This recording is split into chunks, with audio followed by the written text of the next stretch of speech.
Now, Anne, we've been talking about this in terms of innovation being technological, but it doesn't always have to be technological, does it? I don't know if it is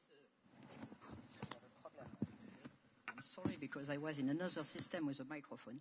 So I think that often you have a confusion between R&D and innovation, and between technology and innovation. So you have a lot of innovations which are not technological. You have usage innovations, you have, I may say, environmental innovations, you have a lot of different ones, not only based on technology. So this obsession about technology, and also the confusion between R&D, which is another activity, because R&D, you are in the research, you are trying to develop it, it's not automatically an innovation. So innovation is I think, is much wider, much larger, and we have to ease the fact that this confusion is not good in the minds, because it gives the feeling that, by definition, if you are not a specialist, if you are not the best engineer, if you have no way, no future into innovation. And I think that it is totally wrong. And often innovation comes from hybridation, from the meeting of different people coming from different backups, having different experiences, a designer with an engineer plus a seller, people being so different, and among them, they are creating the plus. So one of our problems, I think, in Europe is the fact that often you have a kind of classification of people. You have the school of engineers, you have the commerce school, and the business schools, and so on. So everything is separated. The designers are also in other schools. So how to create common locations where they can exchange together? That's a big issue too. So I am very proud to be the chairman of the first system like that in France, in Nancy. For the first time, we are going to have together, with common teachers and so on, 3 different schools, one design school, one engineer school, École des Mines, and one business school. So, Chris, I heard you agreeing or not beside me. What's your view on that? Well, I think I was certainly agreeing that R&D and innovation are not necessarily the same thing, and we in fact need both. And in fact, I think sometimes incremental innovation in our area, and Tom was saying the same thing in aircraft, is sometimes overlooked. You know, sometimes we want to build on the science that we already have. It represents less risk. There's also an awful lot of innovation sometimes around drug delivery devices.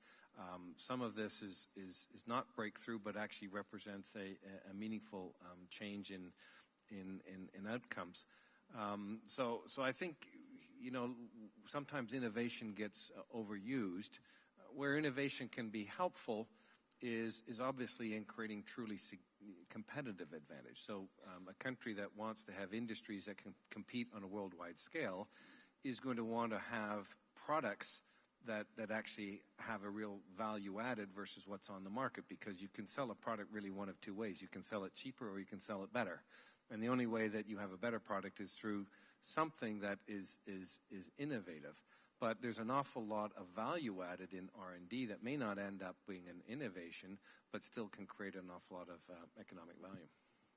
Mariana, we also talk about innovation almost as if you know, government is creating the field and the environment for innovation, but actually government can be innovative in itself, can't it? You need innovation inside government as well as outside in order to develop. Yeah, I mean, I think that what connects all these issues that we've just talked about is that if you don't have the right framework through which to even talk about the public part of the public-private partnerships, you can get sort of all sorts of problems, of which the last one, which you just mentioned, is that you don't then think enough about how the public sector itself has to be innovative from within. And by the way, one of the trends we're seeing across the world, unfortunately, except in some emerging countries, is the outsourcing of so many functions of government that's actually making government quite stupid. There's a very useful concept in strategic management which is called absorptive capacity. So those companies that outsource a lot and aren't doing the R&D themselves, when new opportunities arise, just think of them as sort of technological opportunities that come about. Obviously they're endogenous, but for now just think of them as coming down from the sky. These companies aren't able to sort of adapt, absorb, and actually engage with those opportunities. But the same thing is true of government. And we see this. I mean, in some ways the NSA scandal, but also Obamacare, great idea, but then the government itself not able to manage it because so much of the, sort of IT around that program was outsourced. Government has no, sort of hand on that process. And anytime I see a counter tendency, so in the UK government, for example, they wanted to build a website, they decided to outsource it, of course. Government can't do websites, right? So they outsourced it to a company called Serco, which around the world is actually taking a lot of these outsourcing contracts from government, produced a really bad static website, cost the government $25 million, until someone in the BBC iPlayer, group, and the BBC is a public sector institution, said this is crazy. Let's get a team within government to actually build it. Not only did they build it at a fraction of the cost that this company, I would call it a parasitic company, produced it, but also won a design prize, the most important design prize in the UK for this website, and in the meantime, created sort of a dynamic vision within a government institution, which then is able to attract expertise. Because one of the issues is if you want these mission-oriented type of public institutions, whether you're talking about the DARPAs, the NIHs, the CITRAs, the China Development Bank, which, by the way, today is the lead player in the green revolution, how are you going to try, attract that kind of expertise within these government institutions if you're constantly talking about government as just a meddler and an impediment? And just lastly, in terms of the social innovation bit, I think that's absolutely right. But another issue is that when you get the public sector entering any part of the innovation chain, whether it's the technological part, the basic research, whether it's downstream or whether it's the social side, you should have a confident government which is actually really willing to kind of break down walls, right? So currently within pharmaceuticals, not only is it true that the government's doing most of the R that's actually leading to these new molecular entities with priority rating, but it's actually working within, unfortunately, a very narrow corridor, which is all about drugs. Why not, lifestyle? There's hardly any research there, and the problem is that often the boundaries are being set in a very static way, and because we don't have these mission-oriented kind of courageous governments, they're working within walls, which they should instead be breaking down. But, so the Wellcome Trust and the CRIC third sector institutions in the UK, for example, should be insisting that lots of the research is not just on drugs, but that's not happening. I think it is on that case, but if you want to feel truly old, ladies and gentlemen, go into the digital unit that's now being created in the British government. You'll find that all 12, all of those guys building websites. It's truly alarming. Thomas, what's your thoughts on this? Well, I'd like to pick up on something that Chris just mentioned. Again, this is from the point of view of a rather mature, innovative industry. Enthusiastic innovation can ruin a great company. So innovation also needs to be controlled. I mean, in my company, for instance, we have lots of brilliant engineers, and these guys and girls would love to develop all the time fantastic new products. It's just that this would ruin us. I mean, we couldn't afford it financially. It would be highly risky. So controlled innovation, or, as Chris mentioned, incremental innovation. Because, I mean, what is innovation about? Innovation is about to deliver superior value to the customer. And even competitiveness, you cannot be competitive if there is no market, if there's no customer that takes it. So to always focus back on the customer, what is it that I can deliver with this innovation, with this technology, with new processes? What can I deliver to the customer? What can I deliver to the shareholder? And at least in mature industry, I think you have to have the balance. Controlled innovation, because if you're too risk prone in innovation, you will not have a profitability that provides you the money to finance technologies, new processes, in the future and to stay competitive. So there has to be a balance. But I would like to strike one more point, because I'm looking at this chart here, government help or hindrance, just to complete what I initially said. I mean, we are by and large in a risk-sharing partnership, we, aeronautic and space industry, I would call it, with the government, because the government helps us share the risk. But they also get benefit. They get employment, they get, you know, the stimulus of the overall economy, the payback, and I mentioned the governmental loans. There's good payback. It becomes tricky when governments from time to time think they're also the better industrialists. So here needs to be a clear line. And I should say, and I stop then, I would observe that ever since the 2008, the Lehman crisis, etc., there's an appetite for governments, by the way, on both sides of the Atlantic, in America as well as in Europe, for more and more industrial policy, in the sense that micromanaging becomes a bit of a habit. So they think that they can run things better? They think they run things better. Well, they possibly can in the case of some of the banks. But anyway. Well, exactly. It started with the banking, and then this kind of developed also into what people call the real economy. And this is a bit of a concern, at least I would have. Quick response to that, Mariana? Government thinking that they can run stuff? I mean, part of it is just looking back at history. Government has always run stuff. So I always just give provocatively the example of the iPhone, where the internet, GPS, touchscreen display, Siri was all funded by government. And often, you know, even in the case of nanotech, the vision itself, the word, came from government. So the question to me is, what kind of private sector institutions, what kind of public sector institutions? I don't think the problem today is the public sector is getting too hands-on. It's, in some ways, it's the opposite, that because, you know, we now, for some reason, think that the problem is public debt, even though it was private debt that got us into the crisis. We are diminishing, again, the courage and the big thinking of government, and yet government is involved. So, you know, why don't we recognize that it was government that funded Tesla? We only recognize that it was government that funded Solyndra. Everyone around the world knows about Solyndra, and it's often used exactly to support the kind of argument you just made, which is bureaucrats, you know, choosing, you know, companies. That's an example of picking winners. Well, you know, the point that you were raising before, anytime you get involved in innovation, there will be, you know, for every internet, there's 9 Concords. For every Tesla, there's 9 Cylindras. And unless we liked Concorde.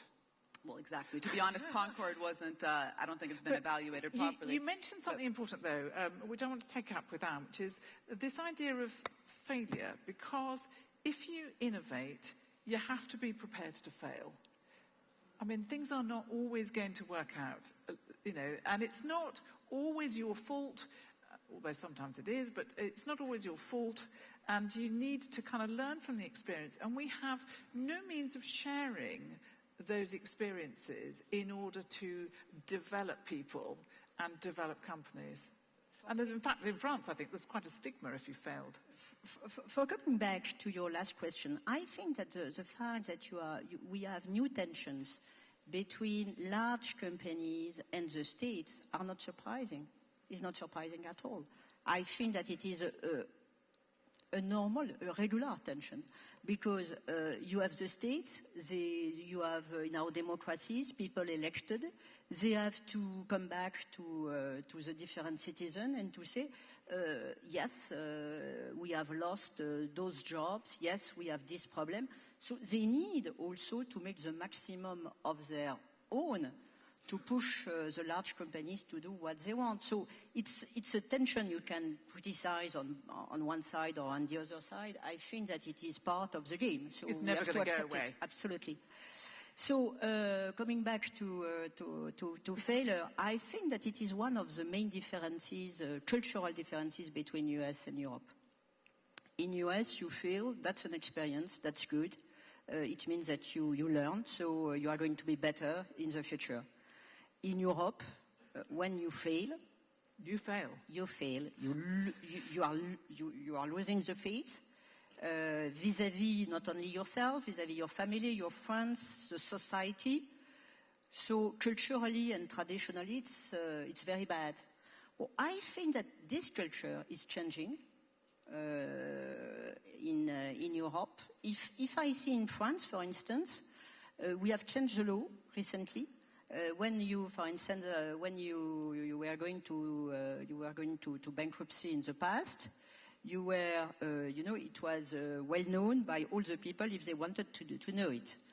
And now it's over 1 year after. So, the idea that a failure is not the end of the life, the end of your destiny, but maybe the beginning of something new.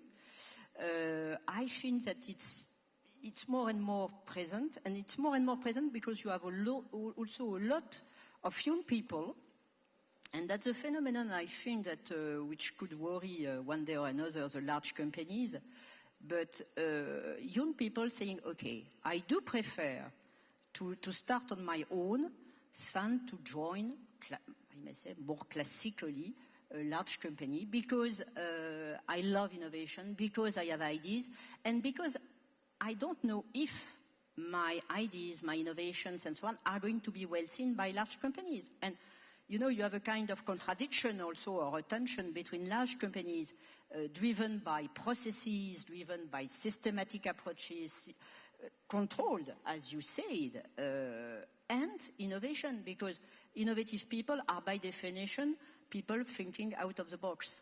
So you have a kind of contradiction between large companies, and that's the reason I think that innovation and large companies, I think that it is a big, big problem at the end. I knew that. Come back on that, Thomas, because you were saying you need to manage your innovators. No, just a spontaneous response to Anne. I think that has always been the case. I mean, you've always said you can go 100 years back, you had established industries. You can go 200 years back, you had established industries, mature industries. And you had yes, but you had, there was a lot of process input if we go back to Henry Ford and, the famous T model and all that. You've always had processes, different processes. There was always a tension between innovators, new industries, new technologies, since the steam engine. At least since the steam engine, and materials.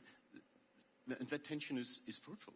That is absolutely fruitful, and big companies need to, you're right, need to be concerned. Am I missing something? How do I get access to these innovators? Is our business model right? I mean, for instance, in our case, we can hardly have home working places when we manufacture an aircraft. So there are limits to that. Or the engineers perhaps can sit in home offices or something. People don't want to sit in huge spaces in companies. But to think, how can I take on innovative ideas? How can I associate myself with small innovative companies without putting them under my big umbrella with all the heavy processes, with all the admin, with all the associated costs? That is a constant challenge, more today certainly than in the future. I mean, we often hear, Chris, of people complaining about red tape being, bureaucracy, government, form filling, being a real brake on innovation. But is that really true, do you think? Well, if you go back to innovation and say there's some sort of, it's an added value, but there's something disruptive about innovation. It's a break with the past, it's a different way of thinking. And generally, big organizations, be they private or public, don't like disruption.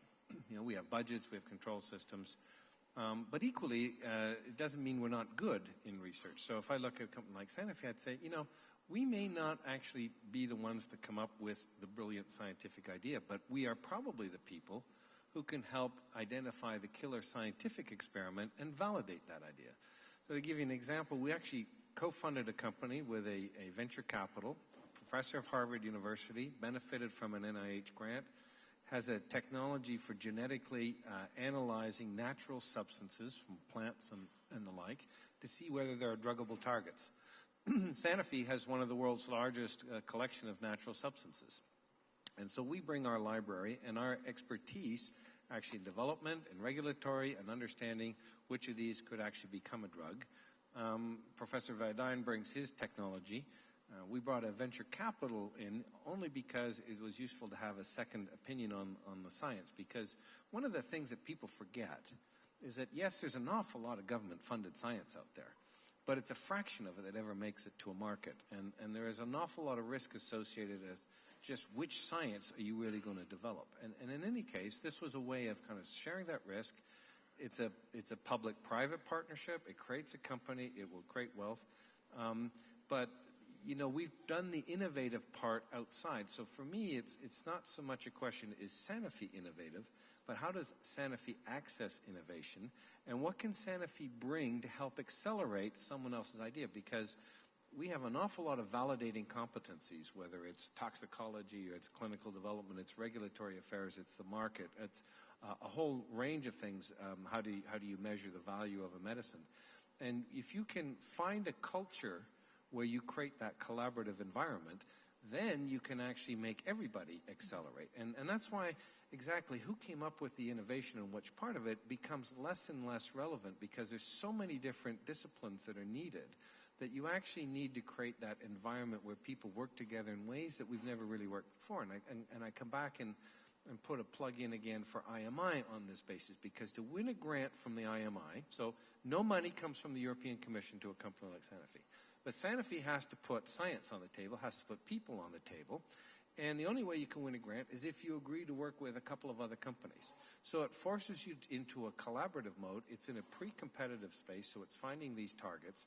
And so, you know, this grant type process is driving a certain way of working. So that's why, you know, the model of how you do this innovation is as important as how much money you spend on it and who's doing what in it. Okay, so we've got some comments coming in from Twitter.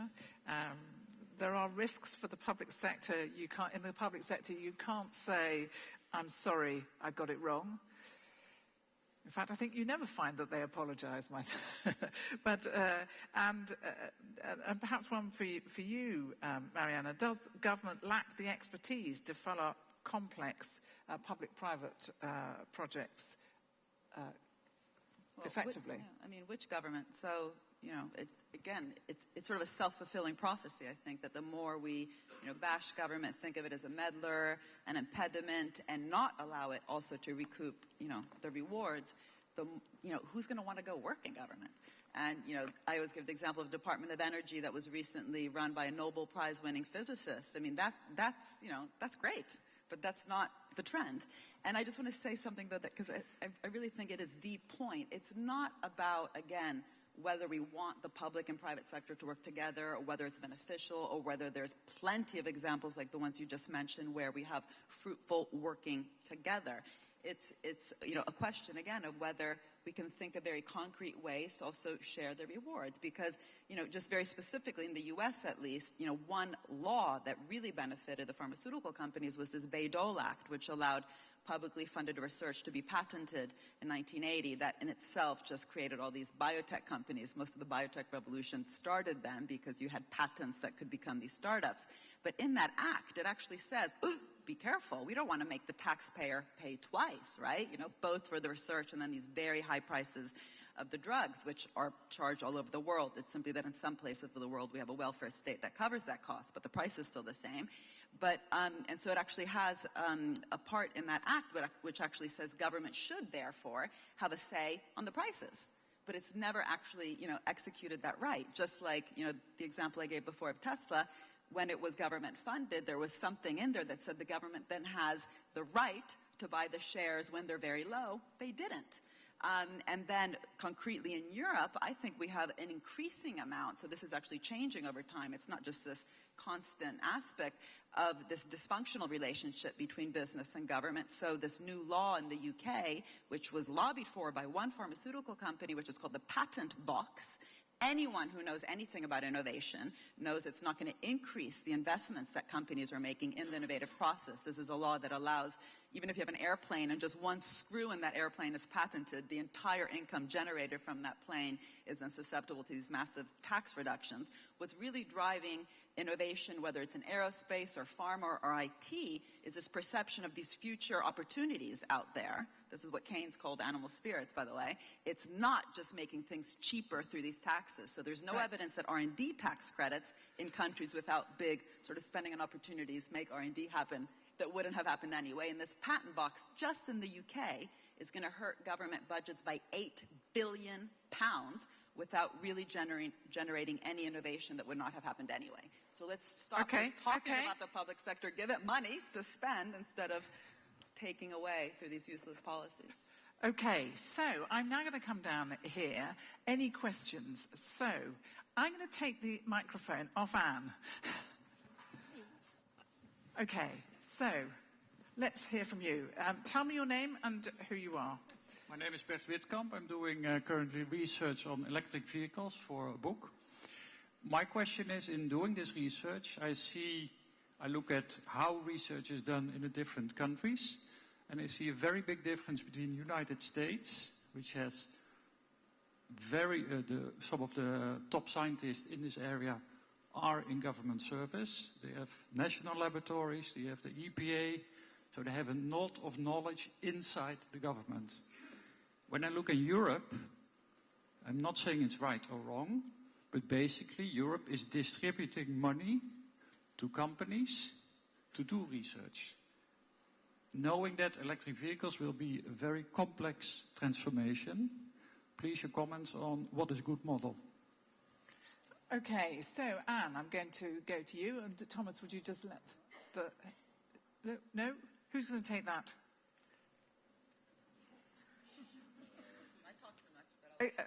Well, you know, I actually would agree on a couple of points. One is, you know, actually governments do spend an awful lot of money on research in Europe, but it's the British government, it's the French government, it's the German government, and when you actually go look at it, there's not really any coordination. If you look at the United States on the NIH, there are National Institutes of Health. So there's one on infectious disease, there's, you know, one on cancer, and, you know, I don't want to anticipate the question that Vivienne's going to ask, well, what was on our wish list? I would love to have an NIH in Europe. Because here we'd actually take all this research and instead of having all this duplication, actually have excellence in this and actually have some of these things. DARPA is an unbelievable strength for the U.S. that we don't have in Europe, and I think we should have. And there's enough money around, but you're not going to get there as long as the money is administered by 28 different countries. Okay. Sir, who are you and what's your question? My name is Jonkergouw. I'm working on a project that's called the Multiple Helix Academy, and it has to do with the issue that you seem to agree on, all the four of you, namely that working in ecosystems, public, private, is a very complicated or complex activity. And one thing that strikes me is that you don't learn the skills that are required to work at such complex level. You don't learn these skills and competences nowhere. Not in business schools, not in engineer schools, not in schools of government. Don't you think that it's time that we create learning environments where the various players coming from such very different areas and that have to work together on innovation things, that they should learn this somewhere? So what would you call a school like that? I'm working in the Netherlands on a prototype now that's called the Triple Helix Academy. The Triple Helix Because Academy. it requires... Ladies and gentlemen, you heard it here first, the Triple Helix Academy. Yeah, so, okay, but it's about that I think you really need competences, not just knowledge, competences that people from government should understand what it means to do business, what a business model is. But the other way around, that business people should understand that culture at the government culture is specific, and you have to respect and know that. Let's have a response from Thomas there. And do you think it's helpful, for instance, I mean, I know it happens in the UK, where businesses go and be interns inside government and government be interns in businesses? I was just about to say, this for me is still, you may say that's a little bit old-fashioned, but this for me is still very efficient way, i.e. to have business people working for some time in government, and government people working in business. We've done that already in the 80s and 90s. But I have to admit, in our industry at least, I cannot judge for others. It has not become a recurrent feature. because it's sometimes very difficult for government people to go into business, to get really the permission to work shoulder to shoulder with the business people. And if you send some hopeful people from business, from industry into government, they usually don't want to be there very long. They despair, and then they want to come back. And actually what you find is when it goes from government to business, you never get them back again. I mean, maybe a mixture, to pick up on your thought. I mean, some education, some schools who are really focusing on that, but probably more important still is the learning by doing and exchanging people both ways. Okay, very quick, Anne. Very quick. May I say, knowing both sides, that it is much more difficult to transform, to innovate into a bureaucratic democracy than in the business. In the business, the boss is the boss. That's like that. In a democracy, you know the number of people interfering and so on and so on. So to change something, to reform something, it's much more difficult. And you have a lot of business people having tried to go into politics with simple ideas. And they discovered it is not so simple. Okay, so all the SWATs in the front row are asking questions. So I'm going to take this one, I'm going to take that one, and then I'm going to take that one. So let's start first, and it's going to be quick, monsieur. Who are you? I'm Boris Azais, working for MSD, a pharmaceutical company. I just wanted to ask the panelists, and obviously Chris VIEHBACHER, but also Mariana, about the role that governments play in the uptake of innovation. Because we always have a blind side here, especially in the life science, where governments cover about 80% of the healthcare costs. And so when they decide that they want to wage a war against cancer, there's a whole pipeline that goes from the 70s to today, and now we have products, but eventually at the end of this pipeline, you have governments holding the top, and they decide whether those products are going to reach So you're talking market. about governments here as being procurement agents and pulling it through, and also actually one of the great barriers to innovation by government is often they fail to decommission stuff so that you've got the old running against the new and you don't get rid of the old. Well, you don't get the new. There's no question in Europe that you talk to the Minister of Research, he or she wants more research and development, and then you go see the Minister of Health when you got a new drug and they don't want to hear anything about it.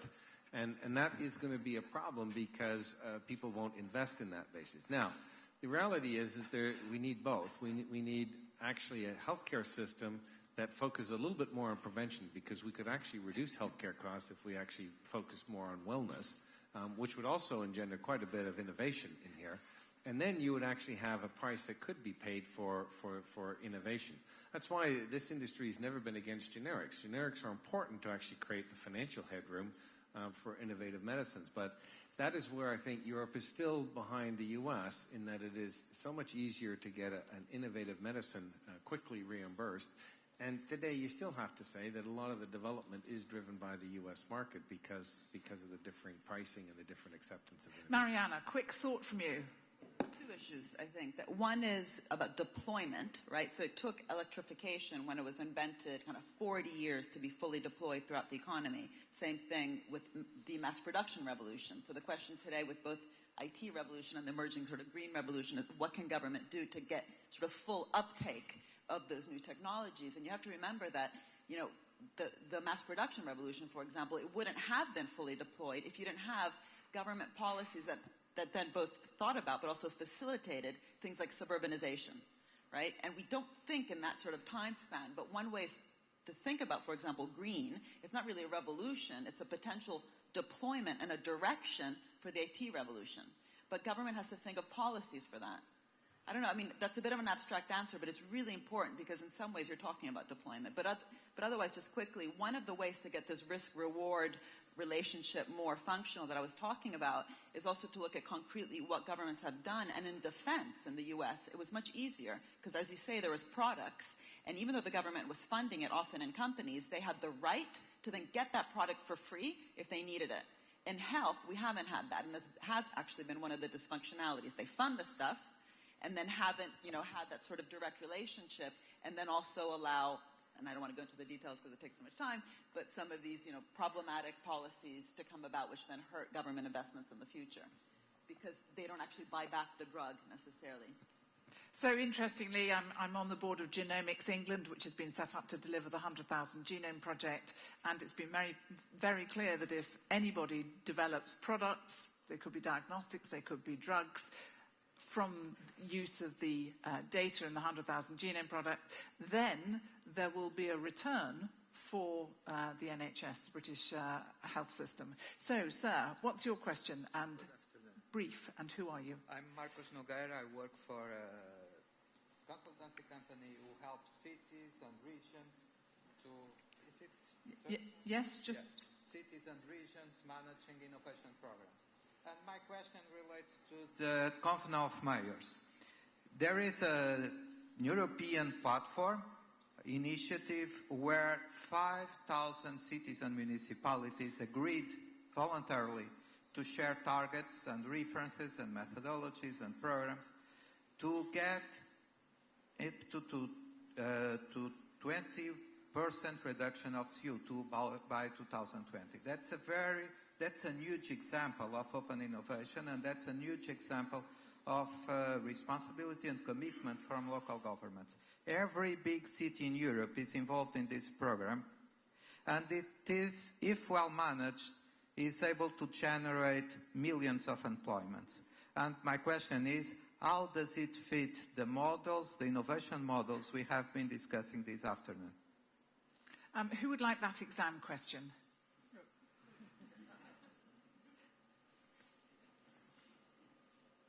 Do you know, I think we might pass on that one. Because look at them all, they're looking terrified, because you've asked them a question they just can't answer. So actually that puts you in the top seat, and I give you my class prize. Thank you. Sir, over there. Center for Complexity Studies.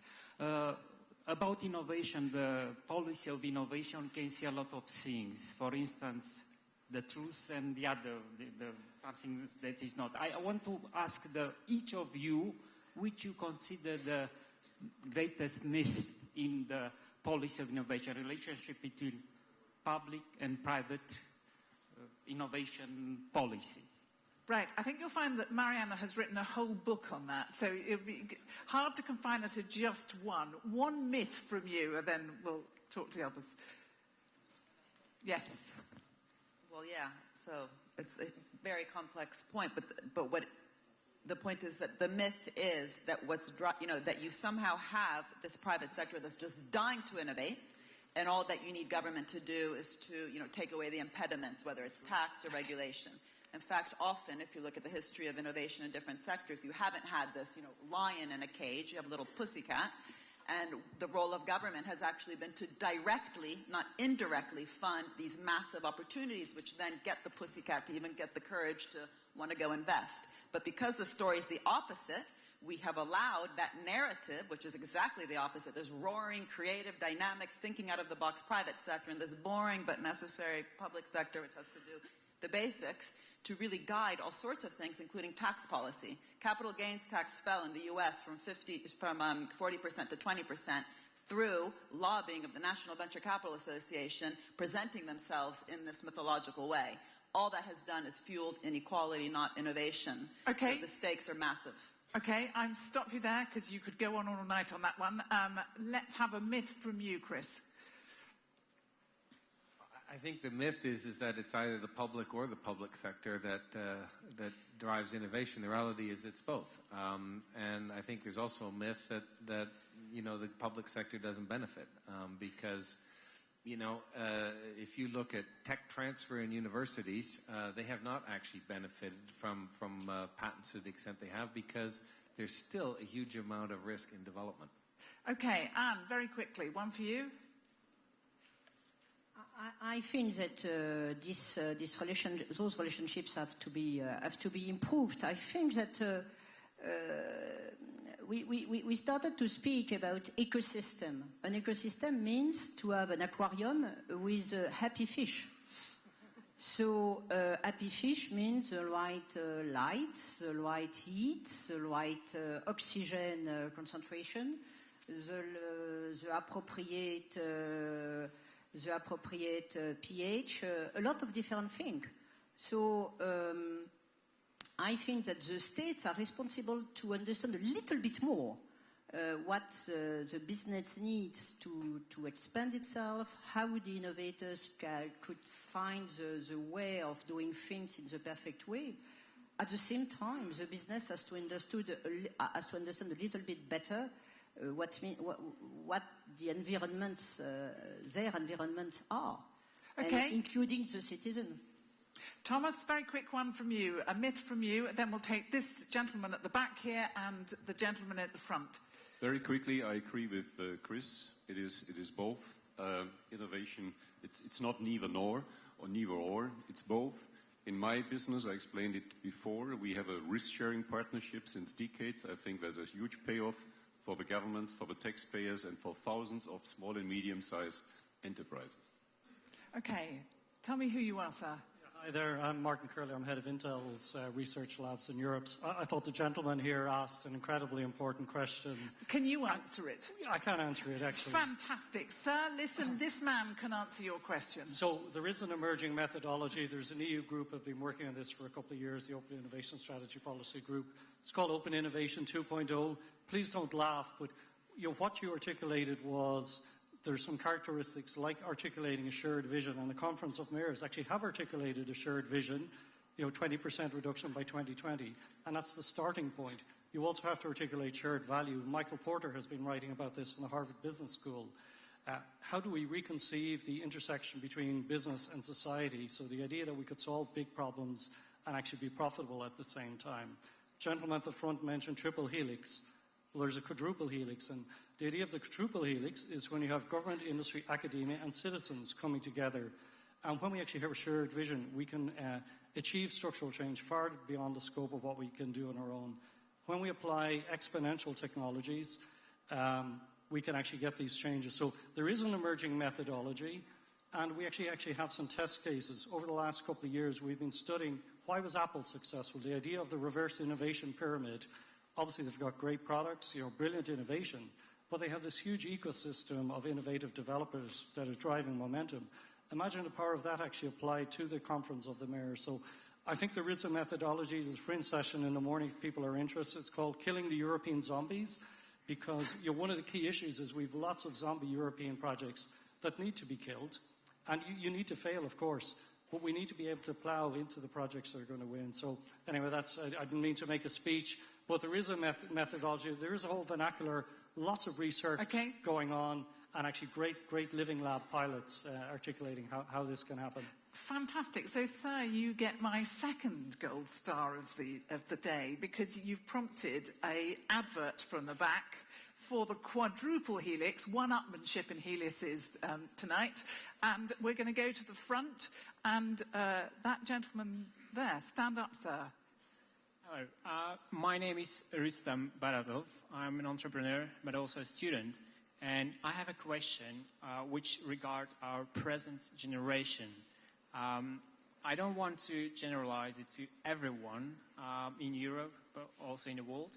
But I want to ask, how can we make sure to change the way our present society, but also our present generation, share and actually share the interest in art, in culture, in topics which are less known in that specific group, as they are not very largely known at universities. So are you, I need to focus down on your question. What's your question here? So how can we share the same interests with that generation? And as you mentioned, as some of you before, the intermediate culture between art, economics, law, and many different aspects, how can we make sure to have this all together and innovate in future? Okay, so what I'm taking from you here is this extraordinary, fertile interdisciplinarity that arts can illuminate. Whenever I've done functions that have involved people from the arts, they have contributed extraordinary amounts to the thinking. Anne, would you like to tackle this one? That it starts with education. Education, education, education. We have a trend to organize education into silos with a specialist off, where we need to have intercultural experiences of people coming from different parts of the world, but also different skills. So I think that the universities, for instance, or the high school or the business schools have to organize themselves to make sure that different people are going to know each other. So it's, we have to organize or to disorganize a too organized world where we are, where all the system is run now, generally speaking, to elaborate, to educate specialists. Okay, I'm going to stop you there. We need general. Stop there. I'm going to take one more question, and it's got to be very, very brief. So who are you, just sir? To be very quick. I'm Hussein Kabakci, the founder and director of CXX Limited and the former head of IP management at the European Commission. My question is to Mariana, actually. I'm quite surprised that today we haven't mentioned at all the issue of over-regulation when it comes to government being held or hindrance. And I think this needed a little bit of more emphasis, because in my experience as a company founder, I have realized that Belgium created a lot of hindrance for me because of over-regulation. So I had to go to London to set up my company. And where you were very, very welcome, sir. Yeah. We like you in London. So a very swift one, Mariana. I think we did address it earlier. I think we did talk about it briefly. Well, there's very quick. Sometimes wrong regulation, but the problem is, back to the myths, is we often hear that regulation is impeding business. If you look at, again, the history of innovation, sometimes innovations themselves have come about to both circumvent regulation. That's the whole history of financial innovations, which, however, have not been good. But the other issue is, when Pfizer recently left, for example, Sandwich Kent, sorry, I'm pointing to you, I know you're not Pfizer, left Sandwich Kent and went to Boston, it was not because there's less regulation in Boston or even less tax. It was, in fact, because of this massive spending, mission-oriented by top experts, $32 billion a year. And unfortunately, because we often talk about this over-regulation, what I was trying to say before, we end up, through that narrative, underfunding and under-motivating, to be honest, that kind of mission-oriented funding. I really want to say something about education. Steve Jobs and Bill Gates did not take any entrepreneurship class. Any. And one of the real myths, I think, there as well is that, in Italy, for example, with all the problems Italy has, one of its strengths is actually the kind of liceo classico and scientifico it has, where kids are forced to study philosophy, philosophy. We are told stop instead that Italy should be teaching philosophy classes for everyone and compulsory staring at statues. So I am going to now, because we need to close, ladies and gentlemen, because otherwise we could be here all night, and I know I need to let you go for a drink. So I want to give all of you a magic wand. And I want you to tell me one thing, one policy, that if you were God for the day and had a magic wand, you would institute. So, Thomas, let's start with you. Well, since we're here in Brussels, I have a wish with respect to the European Commission, European Parliament. We have elections soon. I would wish that in the future, before new regulation is introduced, by the way, everybody is speaking here about the industrial renaissance, that before that is done, there would be a competitiveness check. What I mean is that, sometimes the European Parliament particularly creates the impression that Europe is all the planet is. In other words, can we please check what certain regulations do to this fine industry in Europe before we just pass another regulation? I could go on forever, but obviously I will not do that. Okay. That would be my sincere wish for the next Commission and the next European Parliament. A sense check before introducing policies. Anne? I have two children, 14 and 10, and I would like that education will be less an issue of mistakes, of failures, and more an innovative process. Right, very good. Chris? Well, I'm concerned. People think that the European Research Council does its job.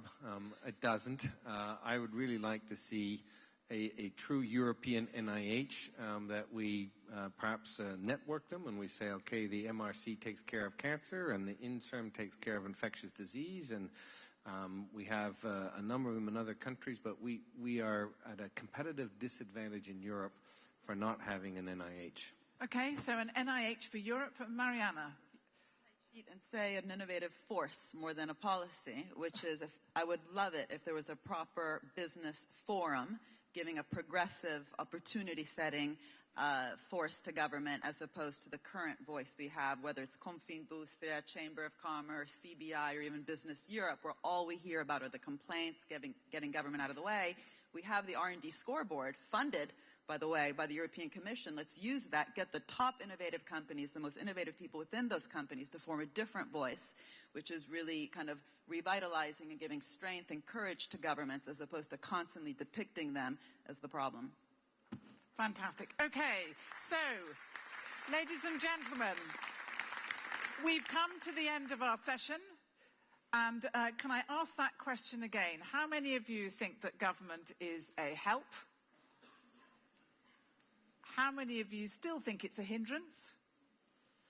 Just a few. And who wants to put up both hands?